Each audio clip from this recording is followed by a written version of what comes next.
Futures research is not a science. Futures research is an art. It's systematic, so it has a feeling of science, but believe me, it is not science, because to be science, anyone using the techniques that will form the basis of our discussion this afternoon, anyone using that techniques would come up with the same answer.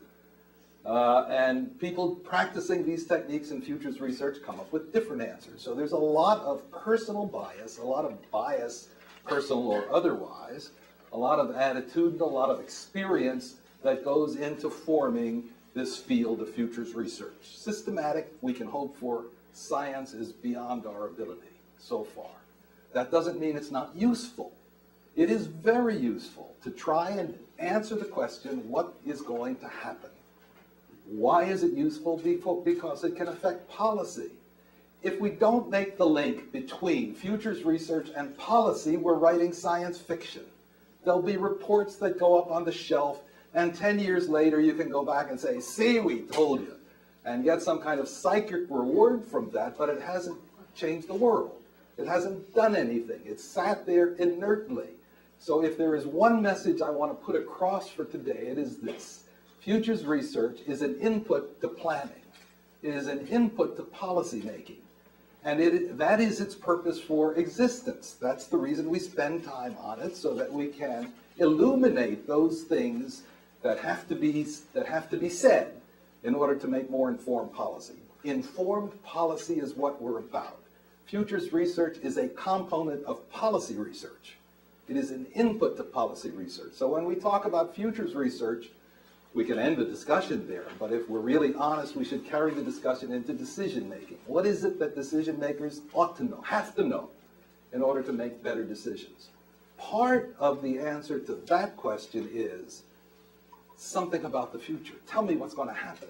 Tell me what the future environment is in which my decision will reach fruition.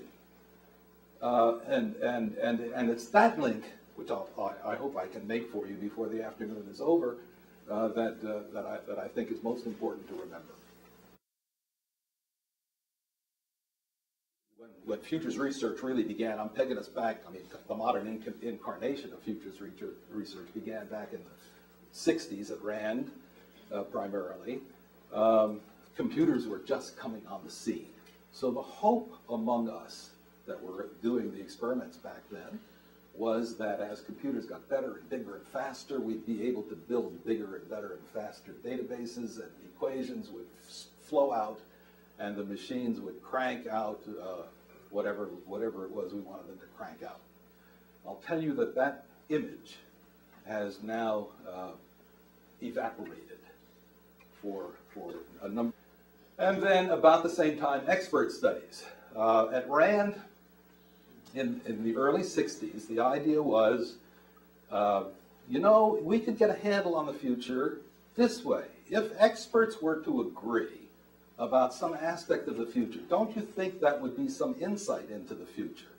So they ran a series of experiments which they brought experts together in conference rooms like this, and they posed the question, all right, all of you, what are the weapons of the future going to be?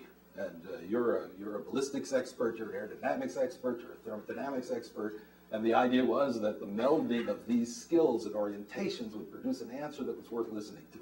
But what happened when the experts came together in a conference room was something other than a true debate about the issue. It had to do with personalities, it had to do with who published most recently on a given topic, it had to do with who was the boss, and who could express their ideas more concisely and persuasively than who else. It was wrong. It didn't lead to the kind of consensus that they were after. So the people who invented Delphi, largely Olaf Helmer and Norm Dahlke, reasoned this way: let's keep these people anonymous to one another. Let's not have them meet. Let's deal with them through an intermediary. and we'll conduct this debate through an intermediary.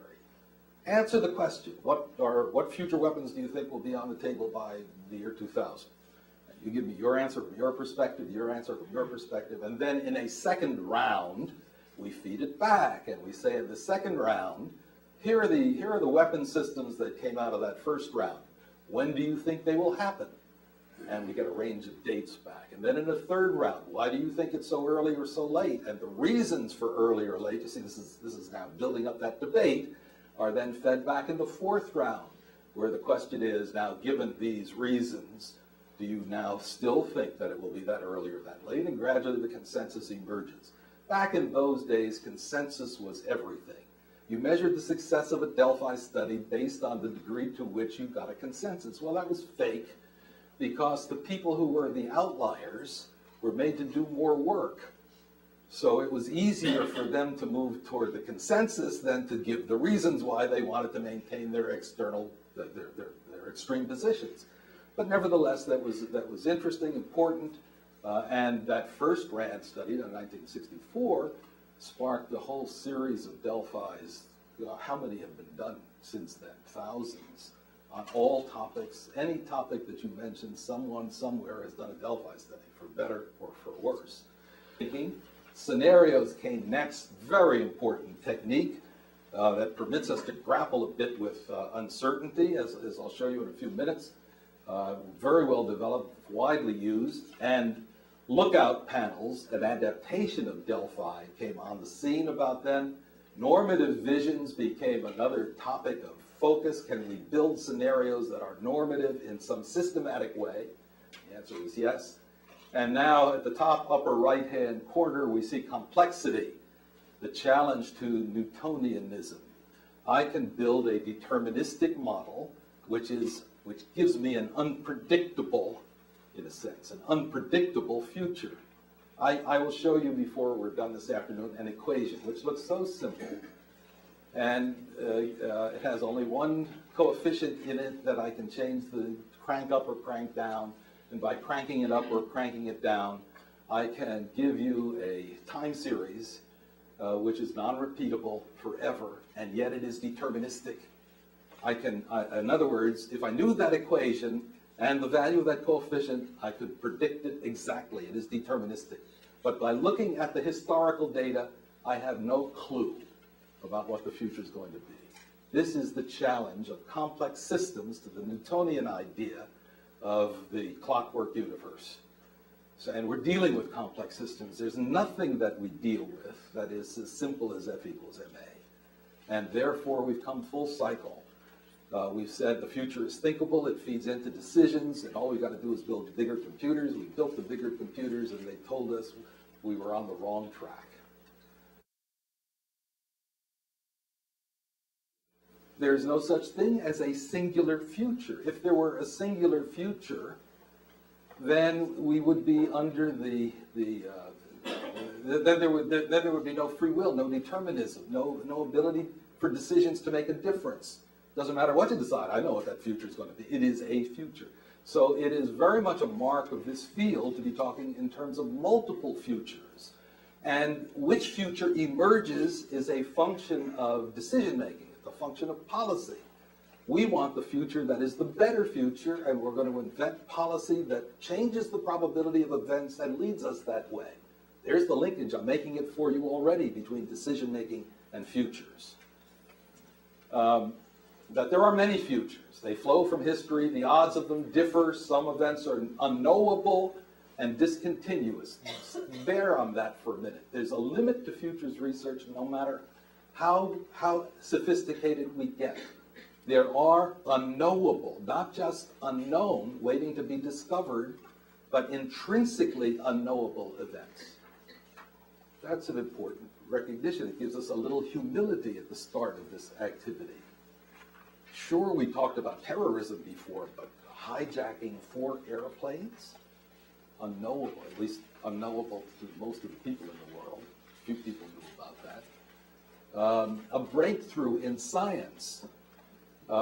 Take Hans Strassmann and the discovery of atomic disintegration, fission. Before Hans and Strassmann made that discovery, how could anyone have talked about atomic energy? There are a lot of areas like that today. We need a discovery in gravity before we can talk about anti-gravity. There are a lot of people working on that, and we can look at that, but until the paradigm is in place that says, yes, this is feasible, the forecast will be absent, or if not absent, scoffed at.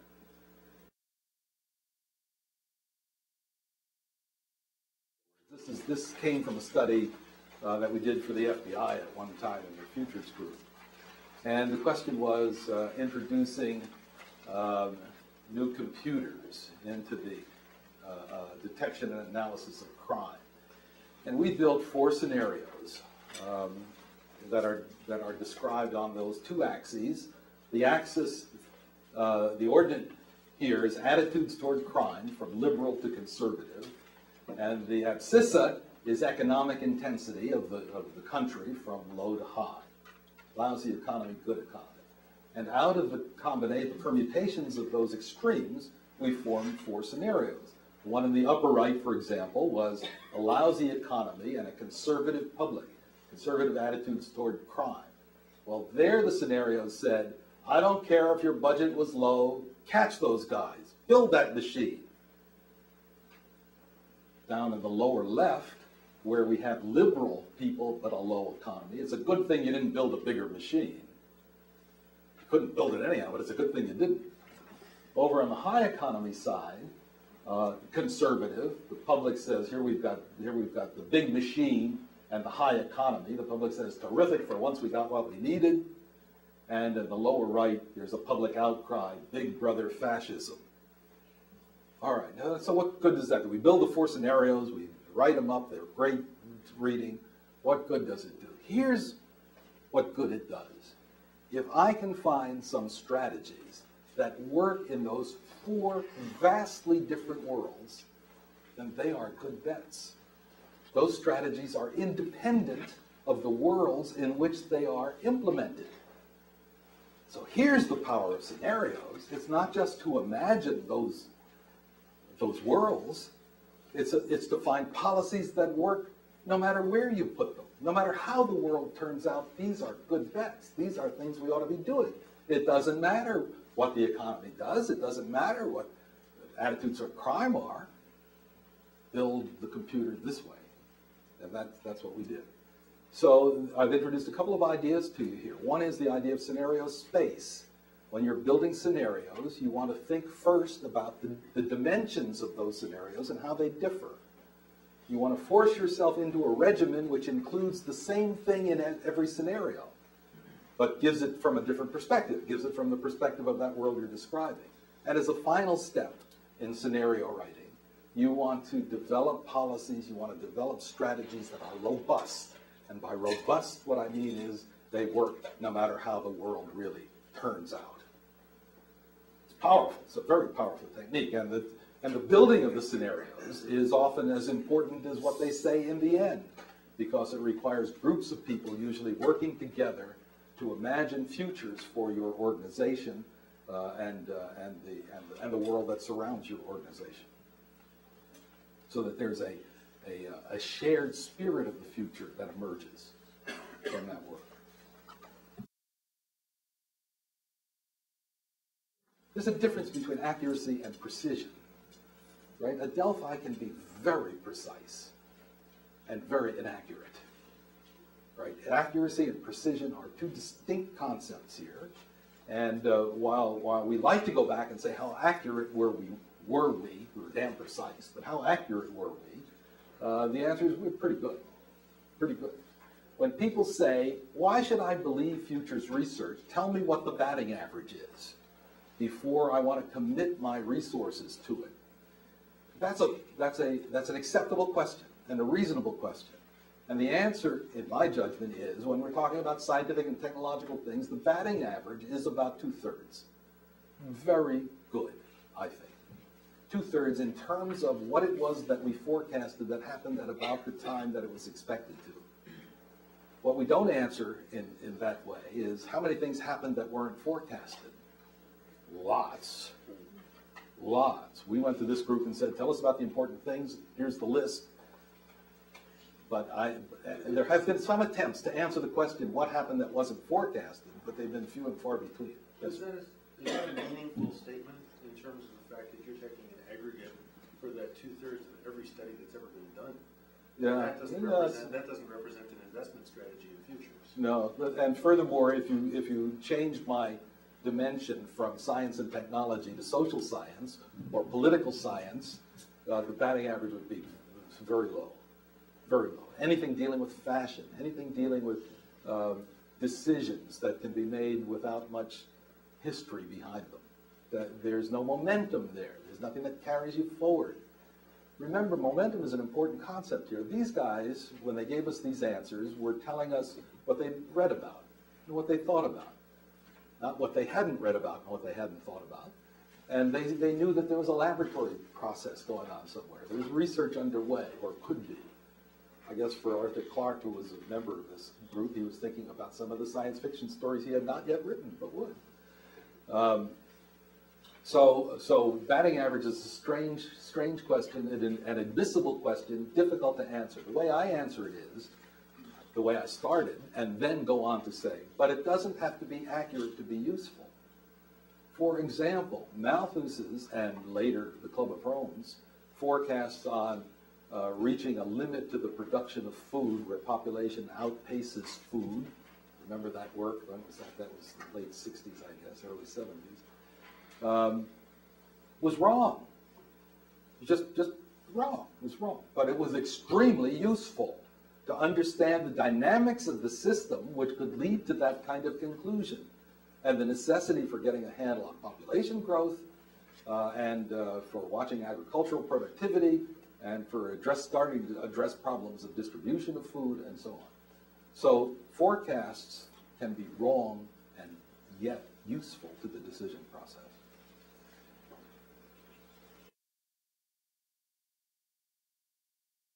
This comes from the work of Tversky and Kahneman, who you ought to look up if this is at all interesting to you, because there's a big literature here. Entirely different field, but very applicable to what we're dealing with.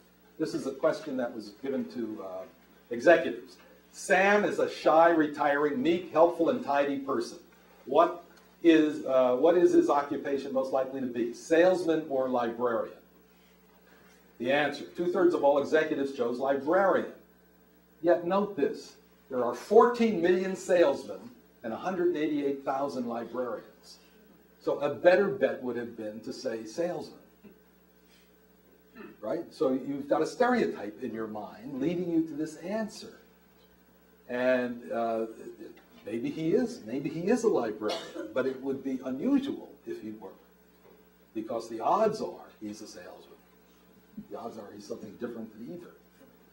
Brokers talk about profits in commodities, but a better question is what percentage of people who buy commodities lose? 70%. When you go to a doctor and the doctor says, the odds that you have of death, your chances of dying given this procedure are 30%. Think about that. Or he says, your chances of surviving this procedure are 70%. Exactly the same information has been conveyed to you, but your decision process is very different based on the way that information has been conveyed. And we see a lot of statistics presented that way, incidentally. Odds are ignored. Any data is persuasive. Any data is persuasive. 22.37% is the number that is associated with that. 23.7% of the time, any data is persuasive. Have I persuaded you with that? You understand what I mean. We put money in, we have mental pockets. We go to the casino and we gamble in the morning and we win. And we go back in the afternoon and we start to lose. And what do we say to ourselves? It doesn't matter, I'm gambling with the casino's money. No, it's your money. And it's just as important to you in the afternoon as it was in the morning. Value is situationally dependent. Here's the example of that. So let's say you want to buy a stereo set, and it costs $1,000, and you find a place 6 blocks away where it's $990, $10 different. You might very well go the 6 blocks and buy the cheaper stereo set. Now you're going to buy a BMW, and the BMW is $35,000 even next door, and it's $34,990, $10 cheaper, 6 blocks away. You say to yourself, screw it, I'm going to buy it next door. You know, why walk 6 blocks for $10? But you did it for the stereo set, and you didn't do it for the BMW. It's the same $10. The situations that your mind is thinking in percentages. Why isn't it thinking in terms of the dollars? And finally, we go to great lengths to avoid loss. Canceling a project is a lot harder than starting a project. Admitting that you were wrong is terrible, and there's statistical data to back that up. Managing a chaotic system is an art not yet understood, but there are certain rules. The last paper I wrote on chaotic systems involved taming a chaotic system for management. And one of the rules is, and I think this works everywhere, slow it down. If you have a high-speed system, your ability to control it diminishes. And if you slow it down, then your ability to reach stability improves, which is a little worrisome observation because all of the systems we have tend to speed up decision-making. To give you faster feedback, to give you faster iterations. The money speeds around the world on systems that are instantaneous now. And if those systems are complex and nonlinear, which is the requirement, the systems are nonlinear and recursive, which is the requirement, they can go unstable. That's not to say they will be. I can find values of k that are very stable, but some values of k above 3.5 produce this kind of result. Meaning that if we have chaotic systems, if we have complex systems, nonlinear complex systems, be very careful in trying to manage them. If you're in a region of, even if it looks stable, you may still be in a fake region of stability. I can make that curve look stable by choosing the right k, but then I change it 1 part in 10 million, and it goes unstable. That if we devote our full attentions to problems of the moment and restrict ourselves to that horizon, then we are shortchanging the future. There ought to be things that we are working on now so that when the future materializes, we can say, we've got something that can address that problem, not, gee, we're surprised by that.